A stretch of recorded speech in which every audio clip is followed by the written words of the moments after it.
سابق وزیر اعظم عمران خان کا 11 مارچ کا اڈیالہ جیل سے اہم پیغام۔ ملک میں اس وقت دہشت گردی اپنے قدم دوبارہ جما چکی ہے۔ ہمارے دور میں ملک دہشت گردی پر قابو پا کر سیاحت کے فروغ کی جانب گامزن ہو چکا تھا اور گلوبل ٹیررزم انڈیکس میں پاکستان کی رینکنگ 4 درجے بہتر ہوئی تھی، لیکن رجیم چینج نے اس سارے عمل کو بھی ریورس گیئر لگا دیا اور اب بدقسمتی سے ہم گلوبل ٹیررزم انڈیکس میں دوبارہ دنیا کا دوسرا بدترین ملک بن گئے ہیں۔ اندرونی معاملات کی طرح اس وقت پاکستان کی خارجہ پالیسی بھی بدترین طریقے سے چلائی جا رہی ہے۔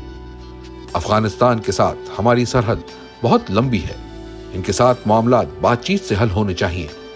جب تک ہمسایہ ممالک کو لے کر ہماری خارجہ پالیسی آزاد اور خود مختار نہیں ہوگی، ملک میں امن نہیں آ سکتا۔ فوجی آپریشنز کبھی مسائل کا حل نہیں ہوتے، بڑی بڑی جنگوں کا حل بھی مذاکرات اور امن و استحکام کی کوشش سے ہی نکلتا ہے۔ خفیہ اداروں کا اصل کام سرحدوں کا تحفظ اور دہشت گردی سے بچاؤ ہے۔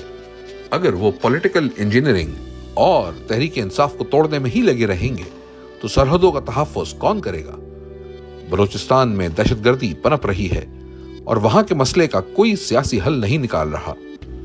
بلوچستان سمیت ملک بھر میں جب تک عوامی اعتماد پر مشتمل حکومت نہیں لائی جائے گی، استحکام ممکن نہیں ہے۔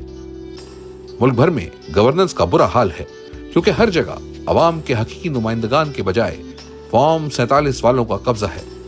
خیبر پختونخوا واحد صوبہ ہے جہاں عوامی حکومت موجود ہے اور عوامی امنگوں کی ترجمانی کے باعث خیبر پختونخوا کی کارکردگی تمام صوبوں سے بہتر ہے۔ خیبر پختونخوا حکومت کی سالانہ کارکردگی رپورٹ بہترین ہے۔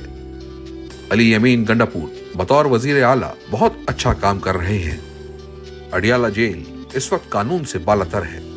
جیل مینول کے برخلاف میری اپنی اہلیہ سے 90 دن میں 72 گھنٹے ملاقات نہیں کروائی جا رہی، جو کہ میرا بنیادی اور قانونی حق ہے۔